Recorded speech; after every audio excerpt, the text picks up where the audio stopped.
So we all think we know what misinformation is. And when we see things branded on social platforms or in the media or by anyone as misinformation, we go, hey, that's misinformation. The problem is, what happens when the misinformation stops being misinformation? It's Rob Nelson Live. Hey, I'm Rob Nelson.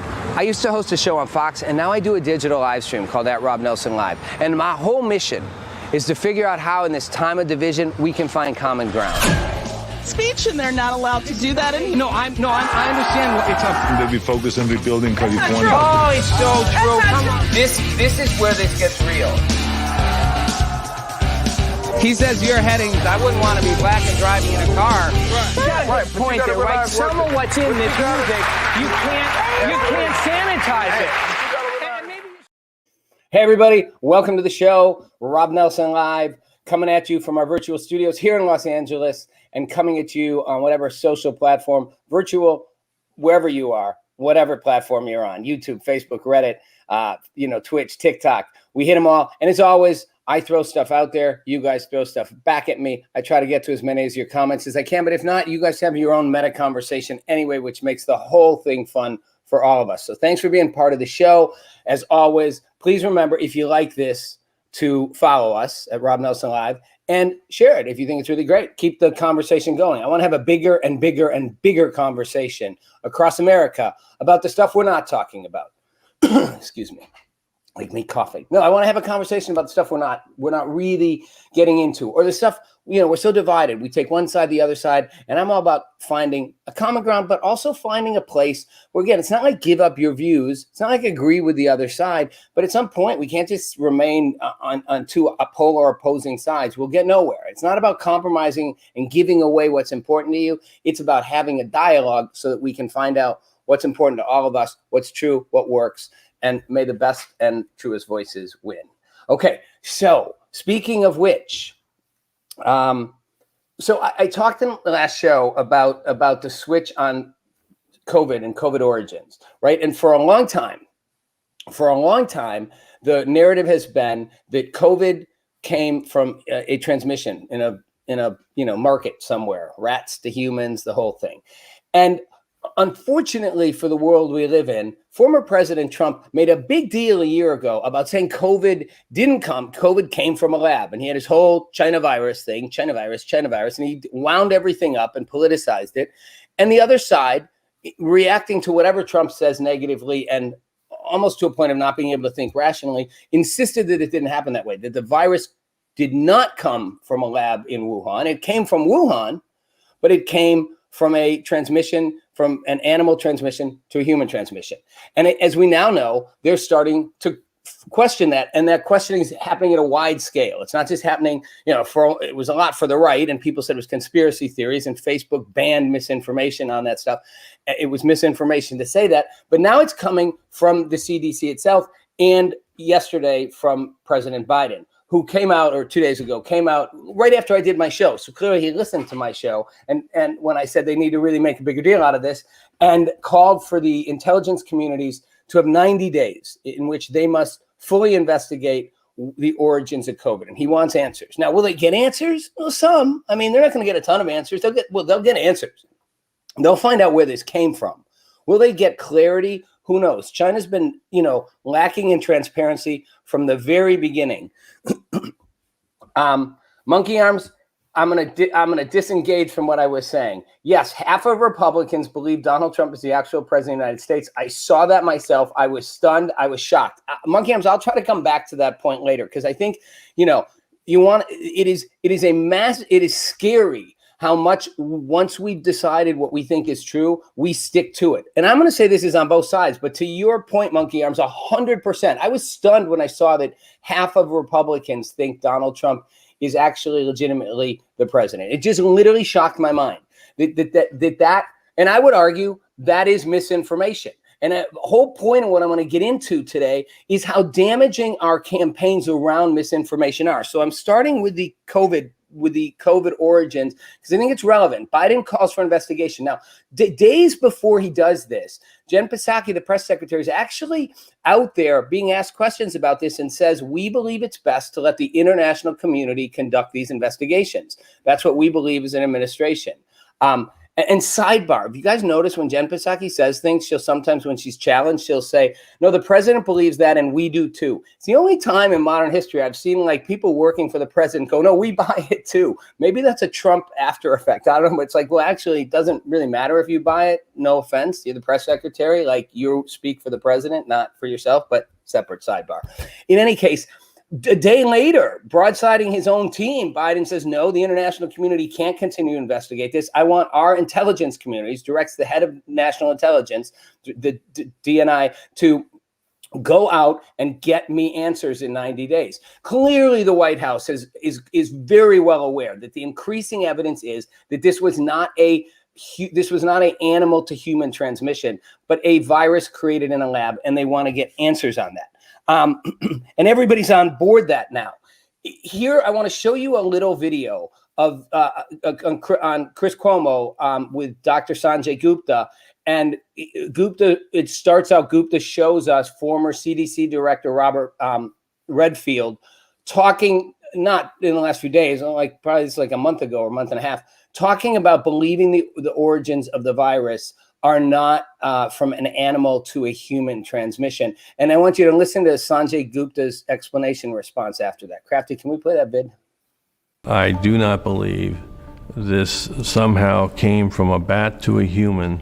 Normally when a pathogen goes from a zoonotic to human, it takes a while for it to figure out how to become more and more efficient in human-to-human transmission.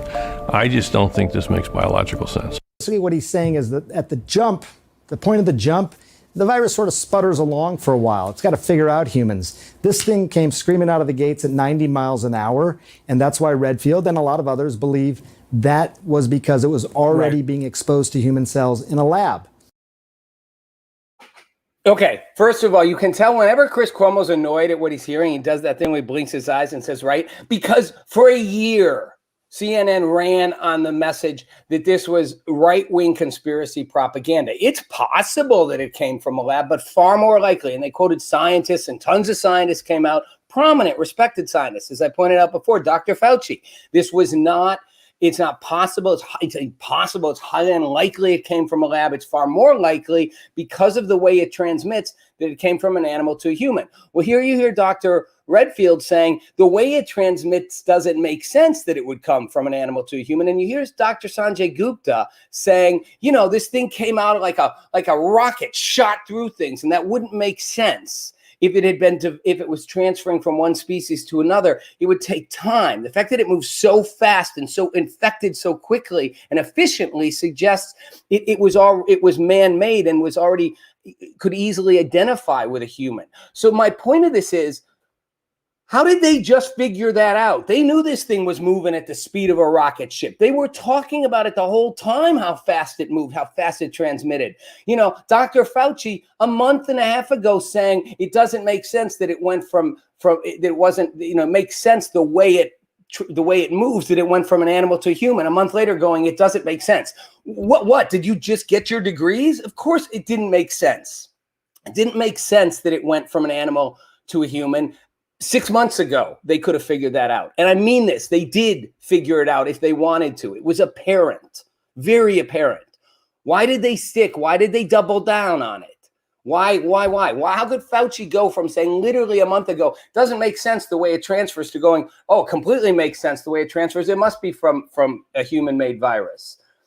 And Redfield's point, and the fact that it moved so quickly, they all knew this. So what was it? Were they trying to lie to us? I don't think so. Were they just not getting their science right? Well, they're figuring it out, but these are some pretty obvious things. I mean, I'm no scientist, and I said 9 months ago, this seems like a humanly created virus, and it seems like all the evidence suggests it came out of a lab. So what are they missing? I think part of what it is literally the reaction to Trump was so powerful that no matter what he said, it literally made people stop thinking rationally. I don't think they just wanted to lie. Sometimes maybe, but I think literally like it warped people's ability to see straight. It's like, if he said it, it's wrong. You know, he doubled down on that whole thing. It's so bad. Trump said it. It can't be true. We're going to say it's not true, and we'll find every reason to believe that, and we will believe it. And I think the same thing is true the other way. When I talked earlier about 50% of people, Republicans, saying that it was that Trump's still president. It's like we hate the other side so much for what they've done and what they said that we'll rationalize no matter what we have to and be convinced that Donald Trump's still president. So again, how we handle the danger of our way of handling misinformation is that we categorize as misinformation what we want to categorize as misinformation. And in the era of science, it becomes really dangerous because in fairness, scientific information does develop, does evolve. You do learn new things about a virus. Where it came from, I think it's pretty obvious. The balance went toward the lab from the start, and they went the other way for anti-Trump reasons. But evolution and knowledge is something that happens around scientific things, and you can't know right away. You can't be certain right away. So it's going to change. So who gets to decide what's misinformation, right? So Facebook has decided now in the last couple of days that they will no longer treat man-made COVID as misinformation. Crafty, can you show the graphic I have of that? I thought it was interesting that the headline of it, which was Facebook no longer treating man-made COVID as a crackpot idea. Facebook's policy tweak arrives as support surges in Washington for full investigations into the origins of COVID-19. And I love the way the article treated it, because they really did. Thanks, Crafty. They really did treat it as if it was like a crackpot idea. Which again, why would it be crackpot? It might not be true, but it certainly, if anything, it was more likely it came from the lab than not. That would have been the more likely thing. If Biden had been president a year ago, that's what most people would have thought. But because Trump came out and said it, people went the other way and went to the less likely explanation. But here's what concerns me. It's not that Facebook has decided to allow posts on that. Here's what Facebook posted I think it was at the end of the year of last year, about their efforts to remove false claims. Crafty, can you put that post up from Facebook?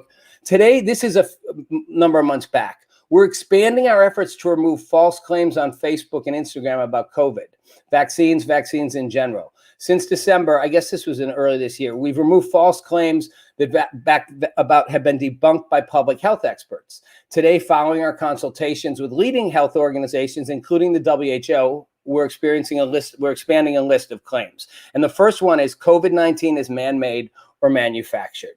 The last one is vaccines are toxic, dangerous, or cause autism. I'm going to leave the two middle ones out because they are kind of more logical. Vaccines are not effective at preventing the disease, and it's safer to get the disease and get the vaccine, both of which are subsets. Okay, so thanks, Crafty.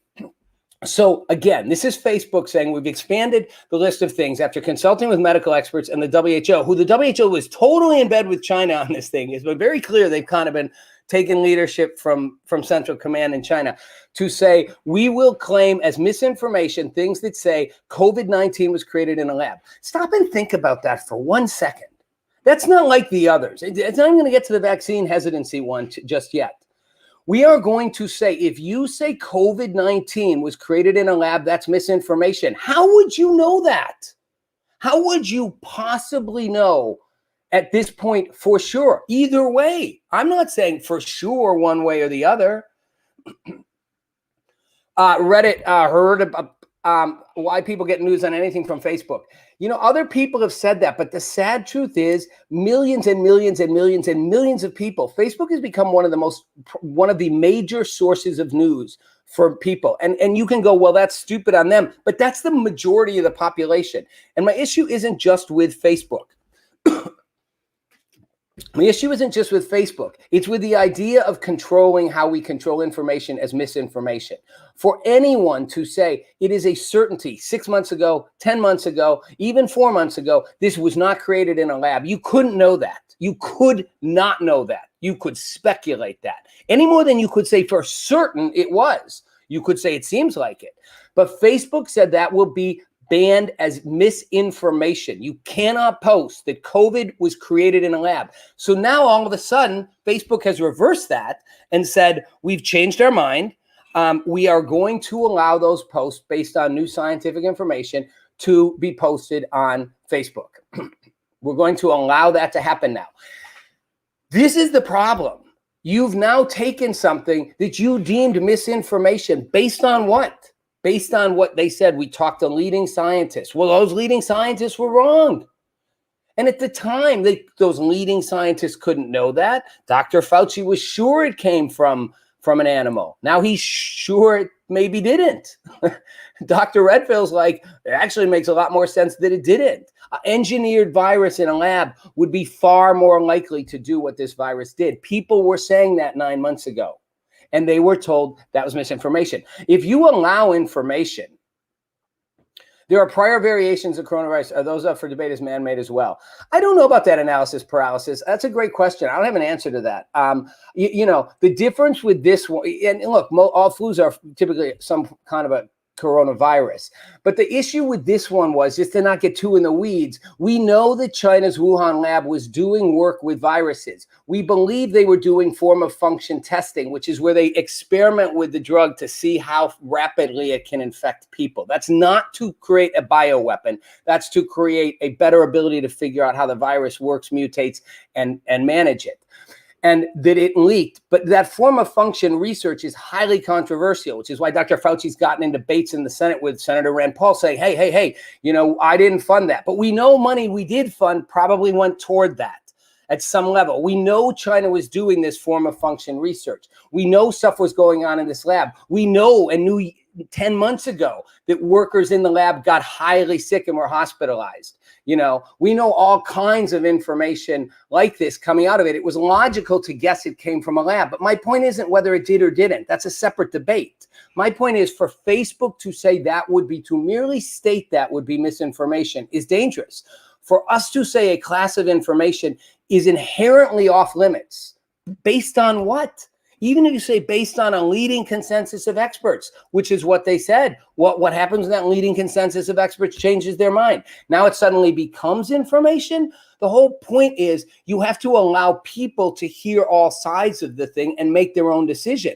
To the argument, who gets their news from Facebook? Why should the news, the media, any social platforms, anyone be saying what you are allowed to say or not say as information? What should be considered truth or not truth? I have my view, you have your view. Mine isn't misinformation because it doesn't fit with yours. I'd even go that far with the election stuff. I don't think the election was stolen, but people have a right to say it. You don't have a right to ban them from saying it, take them down if they say it. But we've created this culture where one group sets a tone of what is or is not information, or valid information, or misinformation. Sorry, guys, it's a lot like what happened in every single authoritarian regime, in all the, in the Soviet Union back in the day, in communist China back in the day, and still today. And I'm not saying that because it's communism. I'm saying that's what these regimes did. I lived in China. I watched years ago how they did it. They literally put a clamp on what you could or could not say was true. It's what suppresses thought. Free thought is all about having different viewpoints. But where this gets dangerous is how it can affect what we do. Think about it this way. I think back to a time before this was the case. My whole life, this stuff wasn't the case. You could have differing viewpoints, but once it wasn't considered fundamentally, you're not allowed to say it. It's literally false misinformation. We're going to mark it. We're going to put a tag on it, like state-sponsored misinformation. Think about what that means. The problem with doing that, other than that it messes up all kinds of stuff, is that you create a massive amount of confusion. 50%, back to the idea that 50% of Republicans think the whole thing that Trump is really the president. Crafty, can you put up that headline I have about vaccinated people still wearing masks? This is equally as absurd to me. 50%, no, sorry, Crafty, it's before that. If we don't have it, it's fine. 50% of people in a poll conducted after the CDC issued its updated guidelines, more than half of all fully vaccinated people said they were still wearing masks. Think about that. We now have had the CDC come out and say it's okay if you're vaccinated and you're outside, there is no need to wear a mask, even indoors, but certainly not outdoors. 50% of people say I'm still wearing the mask. And they don't say it's because they're trying to make a political statement, although I think some are. They say it's because I don't want to get the virus or give the virus. So part of the problem with creating a massive misinformation around something, refusing to let people have a different opinion, is that you had to go so far to convince people that masks literally worked almost like you were wearing a hazmat suit, that people fully vaccinated, half of them think they should still walk around wearing a mask and don't care that they've now been told, in fact, by the people they trust, it's okay, you're safe. You don't need to wear a mask if you're outdoors. I'm going to just to be safe. But you are safe, but just to be safe. The misinformation gets lodged and you can't unmisinform it. It's the problem with what happened with Trump and his big lie. He lodged that misinformation so deeply into people's heads. The other side reacted so strongly that both sides stuck to their camp. And now 50% of Republicans think Trump's actually president. Complete misinformation, and they ain't backing down. And on the other side, 50% of people vaccinated are going to keep wearing masks, even though they've been told it makes absolutely no sense and will do nothing at all to keep you safe. Doesn't matter, it will. The danger is if you do this, think in the past if we had done this, right? I mean, if you go back, and by the way, I have the same issue with the vax hesitancy, just FYI, you know? I mean, people arguing you can't say vaccines could be harmful. How do you know? And if I want to say they could be, I should be able to say they could be. That's not a lie. Maybe they are. We don't know. I'm not saying don't get a vaccine. Go get one. Absolutely. But there's fair debate to be, I'm worried about the long-term consequences of something that I don't know what it will do. And as I've said before, you can't tell me you know what it'll do because you don't. It hasn't been around long enough. We see all kinds of things that when they're around over time. Who knew Johnson & Johnson's baby powder could give you cancer? I mean, my mom used that stuff on me. Like smoking used to be like the best thing you could do before they realized it gave you cancer. Like, we don't know certain things until we have enough time. So you can't know the long-term effects of a vaccine that is not a traditional vaccine, just giving you a little shot of the disease, but actually altering your genetic makeup in some slight way. We don't know what that could do. To question that, to have hesitancy, is certainly not misinformation. It's honest debate. Robert Kennedy Jr. has, the Children's Health Defense Organization, and he's a bit of an anti-vaxxer. He's not a fan of vaccines, thinks that vaccines mess kids up. Okay, that's an argument people make. He's been hesitant on the COVID vaccine, and he's gotten blasted, and it's tough because he's like a lefty. Right? And his own family came out and said, we love him. We think he's great. But on this, he's completely wrong. But more than that, it's complete misinformation. It's become our new code word, misinformation. Like, it's not, you don't know if it's misinformation. It's an opinion you don't share that should be explored. That's all I'm saying. I don't know if vaccines are going to hurt you. Maybe they'll be fine. But you have every right to ask that question. You have every right to ask before I put it in my body, what could it do to me? And not be told they could only do good things to you. And if anybody says anything else, we're going to shut them down. That only makes people who are hesitant more hesitant. They're like, what are you afraid to tell me? Tell me what the risks are. Tell me you don't even know. Let me take my chances. Cruson, great point. Yes. But they didn't know it would cause cancer right away. But it's fair point. Yes. They hit it absolutely. But Cruson, what I would say to that, just knock my mic over. What I would say to that, Cruson, is if, and I'm not saying they did, but if Pfizer or Moderna knew there were side effects to COVID, would they tell us? If they weren't sure, if they thought there might be some, would they tell us? Maybe not. I mean, of course they would, but they're liability free. They can't get sued, and they stand to make billions and billions of dollars. They're not making a little money from this. They're going to make billions. And they don't want to share the patents, notice, by the way. They're not interested in sharing the technology with everyone else. They are profit-driven companies. They may be doing a great thing for the planet. They're doing it for profit. Otherwise, they'd be like, here, take our research. Take it. Go ahead. Use it. They're like, no. We get patent protection. Biden was like, I don't think you should. They're like, oh, yes, we do. We'll never develop anything again. So fair point, Cruson. But so is the point of like, where does this ultimately, again, who knows what we don't know? And think about it if you go backwards. What if we'd done this in the past? What if we'd done this with HIV? Remember when HIV came out, and then you have to set aside your politics for a second because it was a reverse political thing. But when HIV was spreading, right, people on the right would often it became an anti-gay mechanism. And I remember people at the gym, people being like, I don't want to drink out of that drinking fountain in case a gay guy drank out of it. And I remember even then saying to people, you can't get AIDS if you drink out of a water fountain that a gay person who has AIDS drank out of, or a straight person. But at the time, it was a very gay slant toward it, right? It wasn't so much the needle thing in the beginning. I'm like, he didn't, that guy who has HIV didn't drink out of a water fountain, and now you're going to get it. But what if And again, flip the political thing, because I get that was the left wanted to minimize HIV, the right wanted to maximize it, right, and make it a cultural lifestyle issue. What if we'd said you can't? What if we'd said you can't say that? You can't say you can't get it from a water fountain. What if we'd said the way we say about COVID things, you're going to be okay if you don't have a mask on? You go, no, but you will be. You won't be. Like right now, we're convinced that we're right about the mask. We're right about the vaccine, the whole thing. Flip it around. What if they had said you can't say that you can't get it from a water fountain? You can't minimize the danger of HIV, which is what we've done with COVID. You can't minimize the danger of COVID. You can't minimize anything that might help us control it. What if they'd said you might, no, you can't say you won't get it from water fountain. We might never develop the vaccine. People might still be walking around thinking you get it out of a water fountain. Like, you don't get to decide what is or isn't information I want. Last one is the Gulf War. What if we'd not been able to say, what if the White House had been able to keep secret what they really knew about Saddam Hussein? So when they said we had to go to war, weapons of mass destruction, what if you weren't allowed to challenge that narrative and say, no, you didn't have to go to war. He didn't have weapons of mass destruction. What if that was branded widely as misinformation? What if it was debunked every time someone tried? We might still think we needed to go to war with Saddam Hussein instead of realizing they made a pretext to go and invade a country for strategic reasons, and look what it did. Switch your politics, but not the way you think about it. Controlling information is dangerous, bad, and always ends with the worst outcome possible. Don't tell me something is information. I'm allowed to have something's information. I'm not allowed to have something's information. I can't share something's false information. It's information. I decide true or false. Everyone else can weigh in, but we have to make those decisions ourselves, not someone making them for us, or we're going to end up in this screwed up way where no matter what we end up hearing, we A, never believe it, and B, we don't actually really find out the truth, and we don't trust it when we do, no matter what side we're on.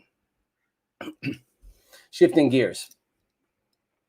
Kevin Clark, the young star of the co-star with Jack Black of the School of Rock, Wednesday is killed riding a bicycle in Chicago. And you guys remember School of Rock? And he's the kid drummer. Crafty, can you pop that? I have a Jack Black IG picture, in case y'all don't remember, of Jack. There he is. No, sorry, before that, Crafty. It's Jack Black and the kid. Okay, maybe we don't have it. Anyway, you guys remember, he's the little kid. He's got the spiky hair, and he's the drummer. Right. And he's a great drummer. Right. And he's a really little kid at the time. And Jack Black recruits him to be a drummer and in the band. And, 20 years later, he's not done other movies. He didn't really act after that. Became a musician, not well known, but well loved by the people, who worked with him. He's riding his bike in a suburban area of Chicago. A random accident, a 20-year-old woman plows into him. Kills him. And the reaction from people who knew him was just like heartbreaking. And it triggered so many thoughts for me about life, here's this guy, he's 32, right? He's at just the beginning, really. My life started at 32. Like, I didn't do crap before I did things, but literally at 30 is when things took off for me. This guy 20 years before had started something. He just started a new band, Jesse Best and the Intentions. They played their first gig on the weekend. So he's probably really psyched about it. And he's just random, boom, like that. And everyone who knew him said this guy was just a beautiful soul. It comes up in post tweets. Not like he was a great guy to work with, this or that. Like, he literally described what a beautiful presence he was on earth. What an incredibly compassionate person he was. He brought life, joy. He did when he was a kid. He did his whole life. He was very unassuming. He was very engaging. I actually took a tiny little clip of him with Rivka Reyes, she's the girl with him in School of Rock. They're both little kids compared to Jack Black. In which she had him randomly. He came on her IG live stream like a month or two ago, just randomly, and they were having fun banter. And just a little tiny clip. There's nothing profound about it, just to give you a sense of him and his personality. Crafty, can we play that? Star Wars or Star Trek theme. but this is also a very Jewish thing. So I'm Jewish. So when I grew up, my rabbis would be like, peace, love, happiness, and they'd do this. Yeah. That's nice. So, I didn't know that was a Jewish thing because I wasn't like a practicing Jew. I was just Jewish and that I have stomach issues.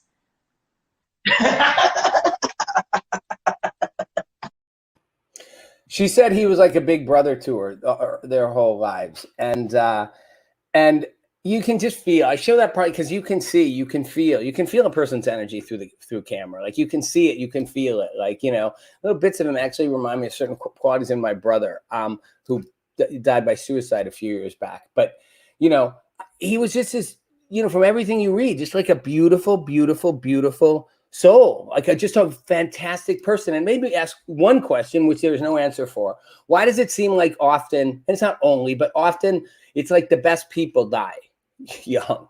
Like the worst evil, crummy human beings live forever. Now, there are good people who live forever, don't get me wrong. But like, it seems like, right? You know, it's like, why didn't it take out some rotten, horrible person? Like, why did the random person who dies so often someone who's just like an incredibly beautiful person? But also just how like short-lived life can be. And yeah, spazzy, right? And Rivka posted an Instagram. That's where this is from. She reposted the audio. But Crafty, can you put up the actual screenshot of her Instagram after about it? A few months ago, Kevin randomly joined me on IG Live, and it was chaotic and goofy and wholesome. I miss him so much. Tell your friends you love them today, please. Thanks, Crafty. And it really got me. Like, you know, like how, you know, to really appreciate and tell, and I'm getting philosophical here or whatever, emotional, but like, if I could go back and tell my brother I loved him the week before he died by suicide, I don't know if it would have kept him alive, but I've been meaning to call him and I didn't. I was meaning to check in on him. I didn't think he was on the edge of ending his life, but I was meant to check in on him and I didn't. I was busy. Do it next week. And how fragile we know life. We know some part of us dismisses the fact that we hang by a thread. Maybe it's our own, you know, we can't face the reality, right? We can't look at it too closely. It would unseat the world as we know it. It's like the whole UFO thing I was talking about. Like part of the reason I think people don't want to acknowledge there's UFOs, even when all the evidence points to it, things from another planet, is because some part of us thinks it's great. Another part of us would be like, it would disrupt everything we believe. Our entire view of life would go upside down. And so to acknowledge that our life is just that fragile and that tenuous scares us, and we don't want to think about it. So we act like we're going to live forever, or we don't even take it in.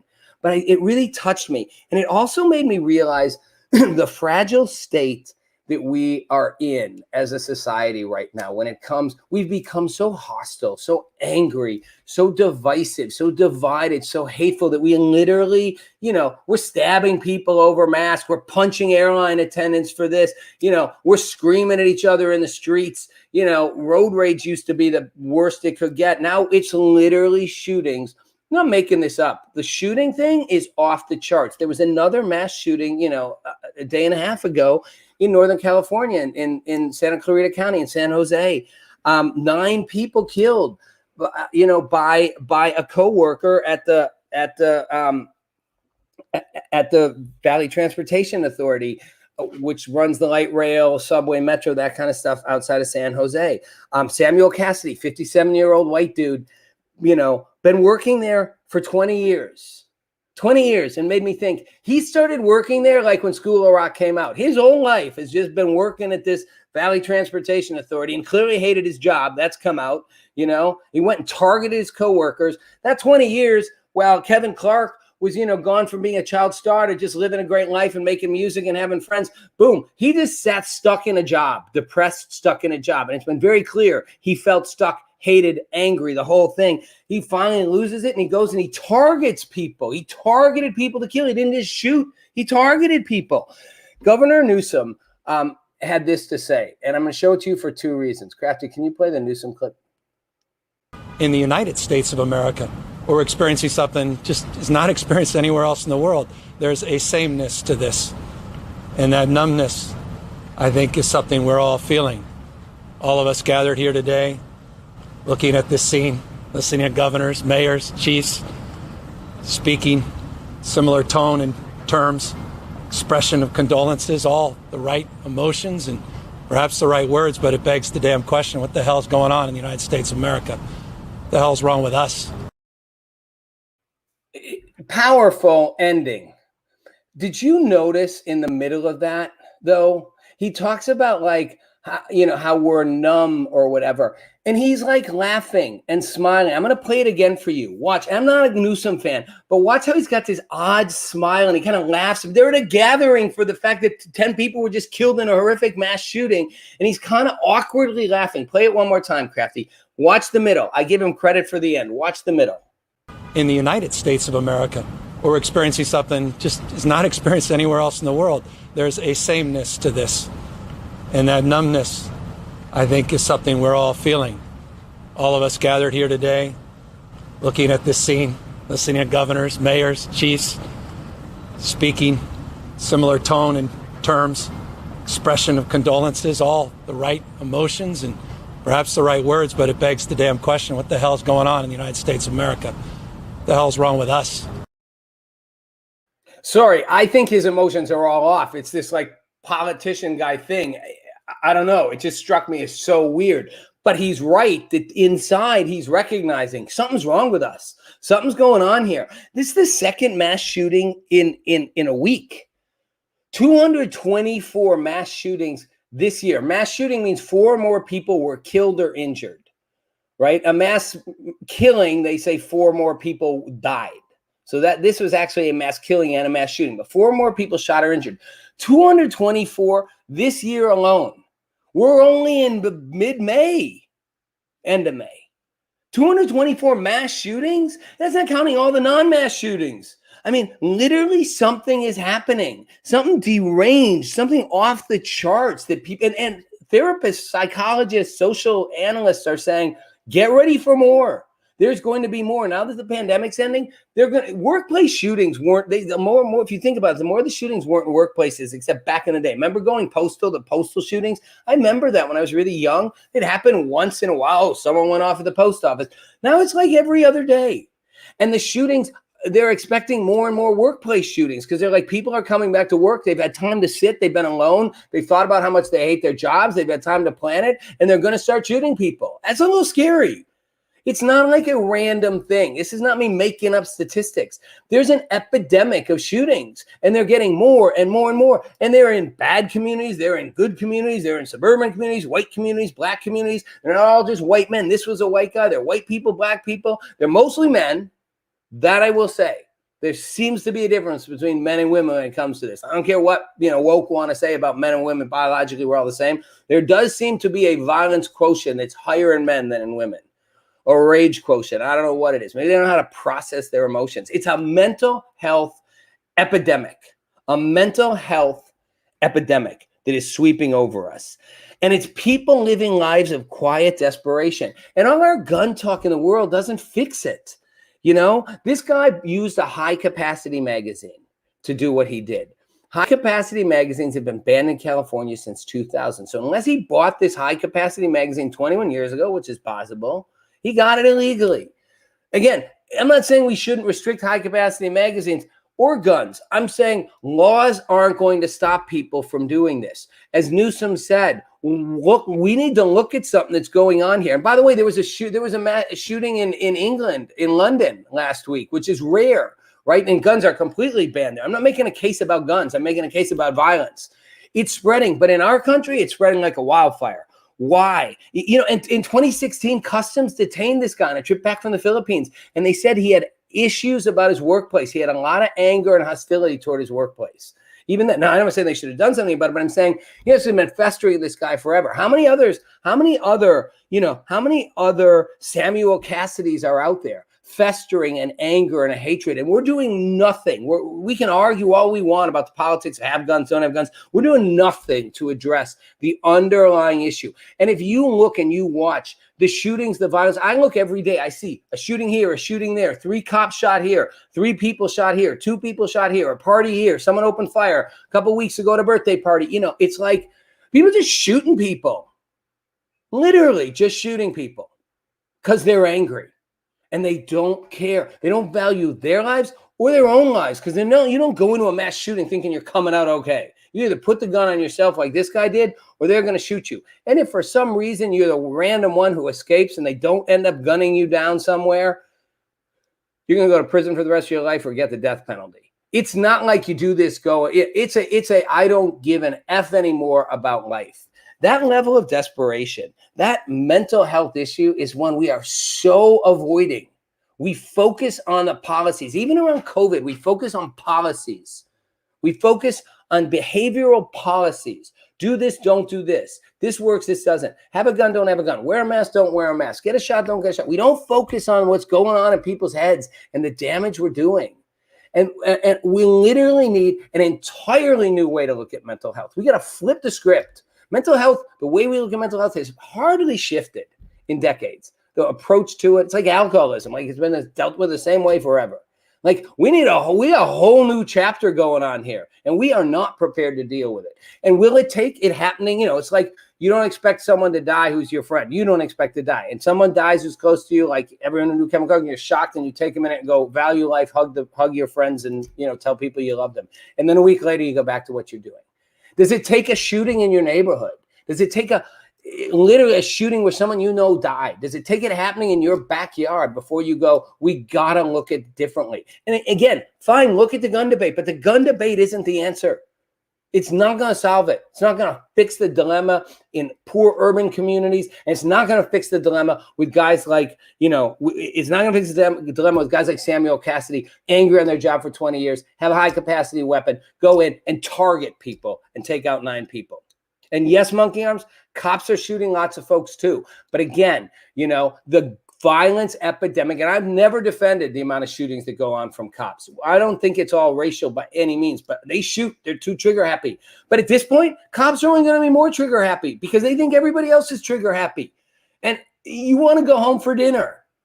So you're going to be even more prone because you're worried they're going to shoot you. I mean, at some level, violence begets violence begets violence.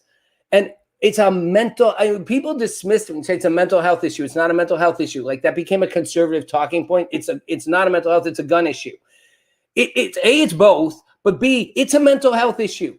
You can have a gun and not kill people. And, you need to have a reason. You need to be unstable enough to act on that in a violent way that ruins your own life. Whether it's, you watch your girlfriend get in an argument or get flirted on with a guy and you decide to call it out with him and you shoot him.